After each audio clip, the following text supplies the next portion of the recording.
செய்திக் கதம்பம்.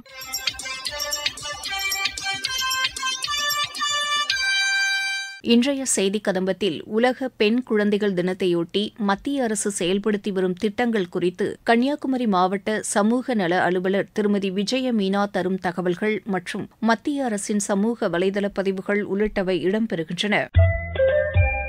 முதலில் உலக பெண் குழந்தைகள் தினம் இன்று கொண்டாடப்படுகிறது. பெண் குழந்தைகளை காப்போம், பெண் குழந்தைகளுக்கு கற்பிப்போம் என்ற மத்திய அரசின் திட்டம் குறித்து கன்னியாகுமரி மாவட்ட சமூக நல அலுவலர் திருமதி விஜய மீனா தரும் தகவல்கள். பெண் குழந்தைகளை காப்போம், பெண் குழந்தைகளுக்கு கற்பிப்போம் என்பது உலக பெண் குழந்தைகள் தினமாக நம்ம கொண்டாடக்கூடிய இந்த நாளில நமக்கு நினைவுபடுத்த வேண்டிய ஒரு தருணம். பெண் குழந்தைகளை காப்போம், பெண் குழந்தைகள் கற்பிப்போம் அப்படிங்கிறது என்னன்னு சொன்னா, நம்முடைய நாட்டிலேயும் நம்முடைய மாவட்டத்திலேயும் சரி, பெண் குழந்தைகளுடைய பிறப்பின விகிதம் இதை நம்ம கணிக்க வேண்டியது ரொம்ப அவசியமானதா இருக்கிறது. அதுலயே நம்ம குழந்தை பாலின விகிதம், பிறப்பு பாலின விகிதம் ரெண்டு இதையும் பார்க்கும்போது குழந்தைகள் ஆண் பெண் பாலின விகிதம் நமக்கு 2011 ஆண்டின் புள்ளி விவரப்படி நம்முடைய நாட்டுல 918 பெண் குழந்தைகள் 1000 ஆண் குழந்தைகளுக்கு இருந்திருக்காங்க.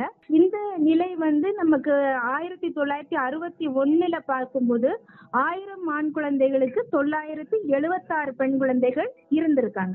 அப்ப இந்த 50 ஆண்டுகள்ல நம்ம என்ன பாக்குறோம்னு சொன்னா, இந்த குழந்தைகள் பாலின விகிதம் குறைந்துட்டே வருது. இந்த குறையிறது நம்முடைய சமுதாயத்துக்கு ஒரு நல்ல ஒரு நிலையை கொண்டு வர முடியாது. ஏன்னா குழந்தை பாலின விகிதம் குறைவதால் என்னெல்லாம் விளைவுகள் வரும் நம்ம பார்த்தோம்னு சொன்னா, சமுதாயத்தில் நற்பண்புகள் குறையறதுக்கு அது ஒரு வாய்ப்பாக இருக்கு.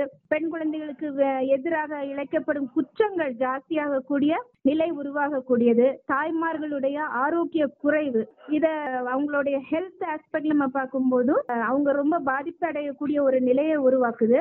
பெண் குழந்தைகளுக்கான வாய்ப்புகள், அவங்களுக்குன்னு உள்ள ஆப்பர்ச்சுனிட்டிஸ் எல்லாமே அவங்க இழந்து போகக்கூடிய ஒரு நிலை உண்டாகுது.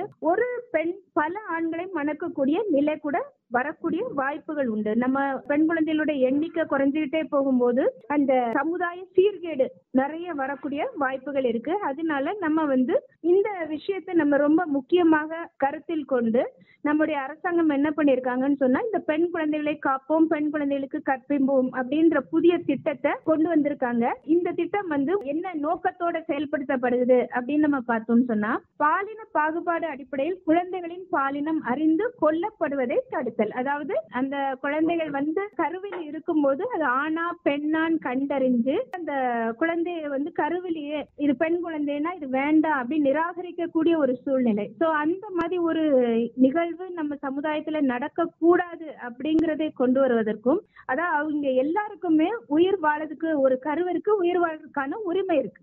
அப்ப அந்த பெண் குழந்தை உயிர் வாழ்வதையும் அதோடைய பாதுகாப்பையும் உறுதி செய்ய வேண்டியது நம்முடைய கடமை.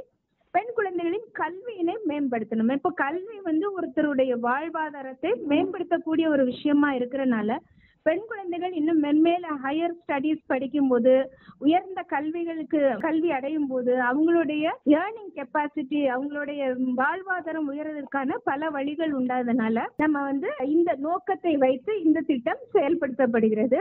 இந்த திட்டம் முதல்ல ஹரியானா மாவட்டத்துல ஆரம்பிச்சாலும் முதற்கட்டமாக 87 மாவட்டங்கள்ல ஆரம்பிச்சாங்க. அப்ப அந்த 87 மாவட்டங்கள்ல பாலின விகிதம் சராசரி அளவு 918 குறைவாக கொண்டதாகவும், 8 மாவட்டங்கள் இந்த பாலின விகிதம் 918 விட அதிகமாக இருக்கிறதும், 5 மாவட்டங்கள் 918 விட அதிகமாகவும், அதே சமயம் பிறப்பு பாலின விகிதம் தொடர்ந்து சரியாக பராமரித்து வந்த மாவட்டங்களாகவும் 100 மாவட்டங்களை தேர்ந்தெடுத்து 2014-15 முதல் இந்த திட்டம் செயல்பட்டுச்சு. அதுக்கப்புறம் இரண்டாவது கட்டமா 2015-16 61 மாவட்டங்கள் இந்த திட்டத்தின் கீழே கொண்டு சேர்க்கப்பட்டு 11 மாநிலங்களில் இருந்து திட்டம் குறித்த விழிப்புணர்வு ஏற்படுத்தி தேர்வு செய்யப்பட்டது. இப்ப தற்போது நம்ம பார்த்தோம்னு சொன்னா, இந்த திட்டம் அனைத்து மாவட்டங்களும், இந்தியாவில் உள்ள அனைத்து மாவட்டங்களையும் செயல்படுத்தப்பட்டு வருகிறது.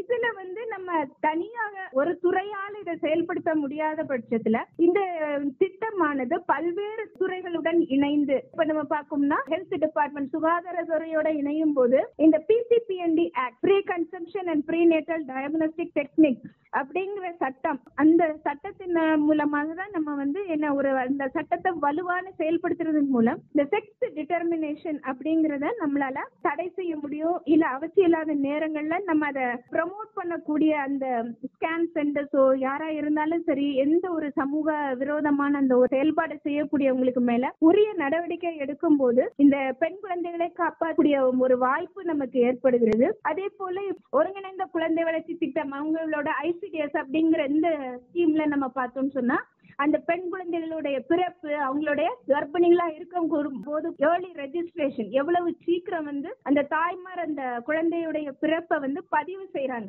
அவங்க கர்ப்பிணியா இருக்கிறாங்கன்றத பதிவு செய்யறதுல இருந்து தொடர் கவனிப்பு வழங்கக்கூடிய ஒரு நிலை நம்ம ICDSல இருந்து அதை செயல்படுத்துறோம். அங்கன்வாடிகள் மூலமா ஒவ்வொரு தாய்மாரையும் கண்காணிக்கிறோம், அவங்க சீக்கிரமா பதிவு செய்யறத உறுதி செய்யறோம். அதே போல சுகாதாரத்துறையோட இணைந்து நம்ம அந்த பெண் குழந்தைகளுடைய பாதுகாப்பு, கர்ப்ப காலம் முழுவதுமாக அவங்க பெண் குழந்தைகளுக்கு வேண்டிய அனைத்து பாதுகாப்புகளும் கொடுக்கறாங்களான்றத மானிட்டர் பண்றோம். தொடர் கவனிப்பு வழங்கி நல்ல ஆரோக்கியமான குழந்தைகளை பெற்றெடுக்கிறதுக்கு நம்ம உதவி செய்யறோம். இது இந்த திட்டத்தின் மூலமா செயல்படுது. பெண் குழந்தைகளுடைய பாதுகாப்பு அப்படின்னு வரும்போது நம்ம காவல்துறையோட இணைந்து பெண் குழந்தைகளுக்கு நல்ல வேற கலைகள், அதாவது மார்ஷியல் ஆர்ட்ஸ், அவங்களுக்கு எப்படி ஒரு சொசைட்டில ஒரு பயமான சூழ்நிலையில அவங்க எப்படி தன்னை தற்காத்துக் கொள்வது, உதவி எண்கள் என்ன, அவங்க யாரை கான்டாக்ட் பண்ணணும், இந்த காவலன் ஆப், இது போல பெண்களுக்கு வேண்டிய அனைத்து பாதுகாப்பும் அனைத்து நிலையிலும் அவங்களுக்கு எப்படி கொடுக்கணுமோ அதை நம்ம இந்த காவல்துறையோட இணைந்து செயல்படுத்துறது.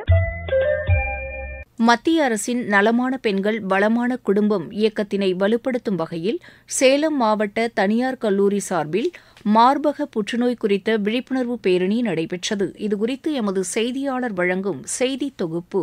மத்திய அரசு நலமான பெண்கள் வளமான குடும்பம் என பொருள்படும் ஸ்வஸ்த் நாரி சாஷக் பரிவார் அபியான் திட்டத்தின் கீழ் கடந்த செப்டம்பர் 17ஆம் தேதி தொடங்கி அக்டோபர் 2ஆம் தேதி வரை 15 நாட்களுக்கு மருத்துவ முகாம்களை நாடு முழுவதும் நடத்தியது. இதில் 37 லட்சம் மகளிருக்கு மார்பக புற்றுநோய் பரிசோதனை நடத்தப்பட்டுள்ளது. புற்றுநோய் பாதிப்புகளில் மகளிரின் அதிக உயிரிழப்புக்கு காரணமான மார்பக புற்றுநோய் அமைந்துவிடுகிறது. மார்பக புற்றுநோய் குறித்த விழிப்புணர்வை ஏற்படுத்திடும் வகையில் அக்டோபர் மாதம் முழுவதும் பல்வேறு நிகழ்ச்சிகள் நடைபெறுகிறது. இதன் ஒரு பகுதியாக சேலத்தில் தனியார் மருத்துவக் கல்லூரி மாணவ மாணவியர் நூதனமான முறையில் விழிப்புணர்வை ஏற்படுத்தினர். முகத்தில் பிங்க் வண்ண முகமூடி அணிந்தபடி மாணவ மாணவியர் பேரணியாக வந்தனர். பேரணியின் முகப்பில் மார்பக புற்றுநோய் பாதிப்புகளை விளக்கிடும் வகையில் உடையை அணிந்தபடியும் மாணவியர் கலந்து கொண்டனர். பெண் விவசாயிகளுக்கு மாணவ மாணவியர் மார்பக புற்றுநோய் பாதிப்பை தடுக்க மேற்கொள்ள இருக்கும் ஆரம்பகட்ட பரிசோதனை குறித்து எடுத்துக் கூறினர். ஆரம்பகட்ட பரிசோதனைகள் மார்பக புற்றுநோய் பாதிப்பை முழுமையாக குணப்படுத்த உதவும் என்கிறார் மாணவி அஸ்வதா. மார்பக புற்றுநோய்ங்கிறது மோஸ்ட்லி உமன்ஸுக்கு பாதிக்கிற ஒரு நோய். அப்போ அது உமன்ஸுக்கு அப்படிங்கிற போது அவங்களுக்கு எவ்வளோ பாதிப்பு வருது அதை பற்றி எதுவுமே தெரிய வாய்ப்புகள் கம்மி. ஸோ அதனால நம்ம அவங்களுக்கான ஒரு அவேர்னஸ் இதை பற்றி தெரிகிறோம் அப்படிங்கிறத கண்டக்ட் பண்ணுறதுக்கு தான் இந்த ப்ரோக்ராமை கண்டக்ட் பண்ணுறோம். ஹாலோகிராம் அப்படின்னு ஒரு இது கண்டக்ட் பண்ணியிருக்கோம். அதுல ஒரு 5 minutes வீடியோ கண்டக்ட் பண்றோம். எப்படி மார்பக புற்றுநோய் நம்ம உடம்புல வருது, அதோட சைன்ஸ், சிம்டம்ஸ், என்னெல்லாம் ஃபுட்ஸ் நம்ம அவாய்ட் பண்ணணும், மார்பக புற்றுநோய் பாதிப்பெற்ற அவங்களுக்கு நம்ம என்னெல்லாம் ஃபுட்ஸ் எடுத்துக்கணும் அப்படிங்கறது எல்லாமே சேர்த்து ஒரு 5 minutes வீடியோவா ஹாலோகிராம்ல டிஸ்ப்ளே பண்ணியிருக்கோம். மத்திய அரசின் சமூக வலைதள பதிவுகள். உள்துறை அமைச்சர் திரு அமித்ஷா தனது எக்ஸ் பதிவில் ஜனநாயக விழுமியங்களின் முன்னோடியான ஜெயபிரகாஷ் நாராயண் அவர்களின் பிறந்த நாளில் அவருக்கு தனது மரியாதைகளை செலுத்துவதாக குறிப்பிட்டுள்ளார். அவர் சமத்துவம், சமூக நல்லிணக்கம் மற்றும் நீதியின் மூலம் நாட்டின் கட்டமைப்பை வலுப்படுத்தியதாக கூறியுள்ளார். அவசர நிலையின் போது போராட்டங்கள் இருந்தபோதும் அவர் ஜனநாயக விழுமியங்களை பாதுகாத்து தேசத்திற்கு அதிகாரம் அளித்தவர் எனவும் தெரிவித்தார்.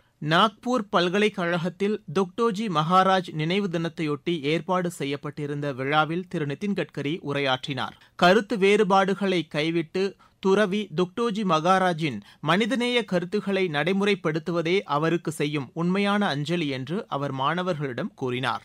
வேளாண் துறை அமைச்சர் திரு சிவராஜ் சிங் சௌஹான் பிரதமர் 42,000 கோடி ரூபாய் மதிப்பிலான வேளாண் மற்றும் வேளாண் துறை சார்ந்த திட்டங்களை தொடங்கி வைத்தார். இந்த முயற்சி நமது விவசாயிகளின் வாழ்க்கையில் புதிய நம்பிக்கை, புதிய ஆற்றல் மற்றும் மகத்தான சாத்தியக்கூறுகளை கொண்டுவரும் என்று வேளாண் துறை அமைச்சர் திரு சிவராஜ் சிங் சௌஹான் குறிப்பிட்டுள்ளார்.